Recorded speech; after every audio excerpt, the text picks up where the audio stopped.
Salam perubahan. Ini sangat menarik apa yang disampaikan oleh Adi Prayitno. Wow, keren begitu kan ya. Ternyata ya apa yang kemudian disampaikan oleh Adi Prayitno terkait dengan pendukung-pendukung Jokowi yang kemudian kabarnya sudah ambyar. Sebelum itu begitu kan ada yang berita yang cukup menarik ya terkait dengan Anies Baswedan juga karena ini menjadi trending ya. Saya cuplikan ya seperti ini ketika Anies Baswedan bertemu dengan para pelawak di Jakarta. Ada komunitas-komunitas tertentu ya. Tapi inilah yang kita amati sampai sekarang begitu kan bahwa persoalan-persoalan politik ya Anies Baswedan bukan tokoh saja yang masih dicintai. Kembali ke tadi, apa yang kemudian disampaikan oleh Adi Prayitno memang benar. Pendukung-pendukung Jokowi sudah berpaling, ya lebih dekat dengan Prabowo hari ini. Tergantung dari kekuasaan. Yang namanya penjilat ya seperti itu, begitu kan ya. Coba ini apa yang disampaikan oleh Adi Prayitno, cuplikannya seperti ini. Lalu apa what's next lah bagi Pak Jokowi setelah tak jadi presiden?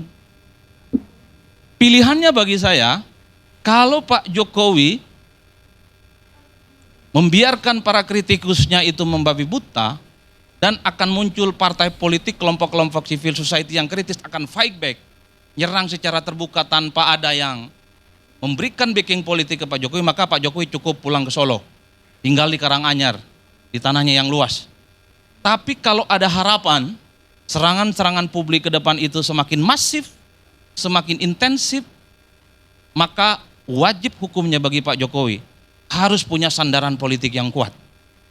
Karena ke depan yang dibicarakan orang itu bukan soal approval rating lagi. Bukan soal ada anaknya jadi wapres.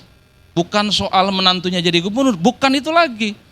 Tapi dosa-dosa politik Pak Jokowi akan dihitung dan diakumulasi selama 10 tahun dan akan muncul serangan-serangan balik.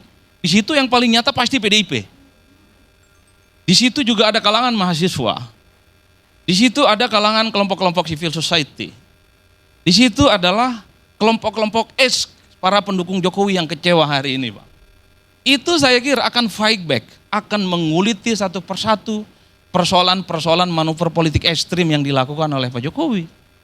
Kalau Pak Jokowi merasa happy dengan kritikan itu, serangan balik itu, enggak ada soal.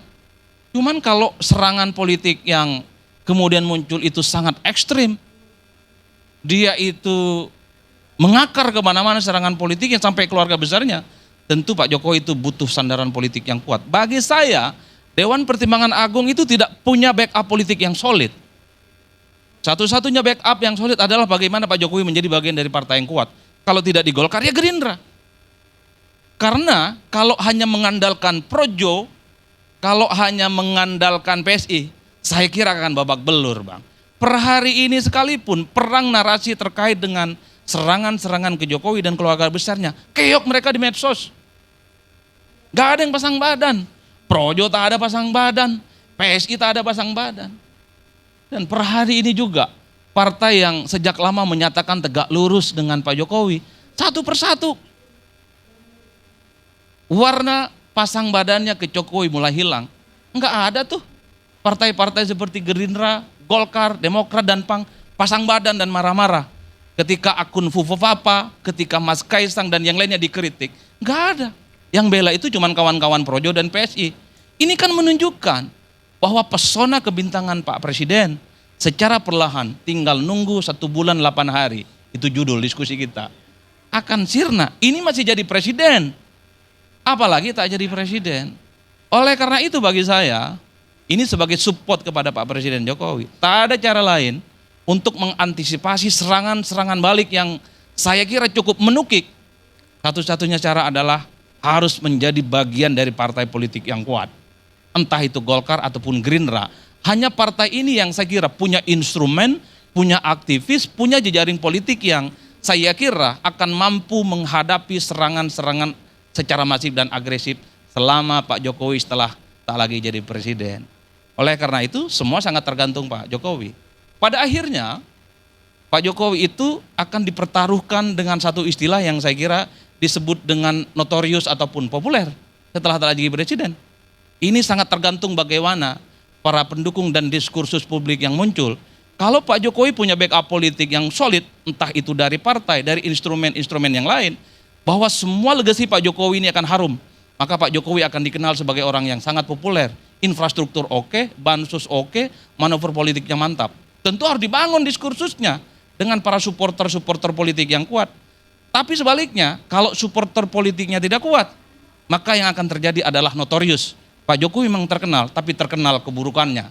Yang dicicil itu adalah soal politik dinasti, keluarga besarnya yang tidak sederhana, hidupnya sangat elitis, dan seterusnya, dan seterusnya.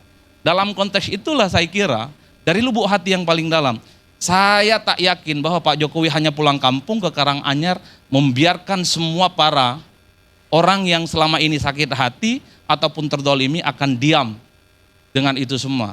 Oleh karena itu, pastinya Pak Jokowi sedang berpikir untuk mencari satu sandaran politik yang pastinya akan diandalkan supaya serangan-serangan itu bisa ditangkal dan ada orang yang kemudian pasang badan. Dan sorry itu saya sekali lagi, kalau hanya PSI dan Projo itu tak cukup lah menghadang bagaimana statement-statementnya Bang Faisal, Bang Hari Azhas, kawan-kawan mahasiswa dan kawan-kawan PDIP nantinya. Yang benar dari Allah, yang salah dari setan. Terima kasih. Assalamualaikum warahmatullahi wabarakatuh. Itulah tadi apa yang disampaikan oleh Adi Prayitno. Luar biasa ya, luar biasa di situ. Makanya dengan adanya seperti ini, saya kira pendukung-pendukung Jokowi nampaknya sudah ambiar ya. Lebih fokus kepada seorang Prabowo. Nah, inilah yang kemudian menjadi catatan penting sebenarnya. Apa kok bisa begitu kan ya? Karena seorang Jokowi mau lengser. Kalau sudah mau lengser, banyak yang kemudian orang akan mengamati ya bahwa apa yang dilakukan oleh seorang Jokowi di situ sudah tidak ada ngaruhnya begitu kan. Karena mereka sudah tidak berkuasa lagi. Kecuali seorang Jokowi di situ ya punya jabatan. Misalnya jadi one team press. Itu bisa begitu. Tapi saya yakin dan saya yakinnya itu tidak akan bisa. Karena apa? Ya, karena apa yang mau diharapkan seorang Jokowi lagi kalau mereka tidak berkuasa? Semuanya tergantung dari seorang Presiden Prabowo. Nah, ini yang kita lihat begitu kan. Mungkin itu yang kami sampaikan, tonton terus di Khodari News ini.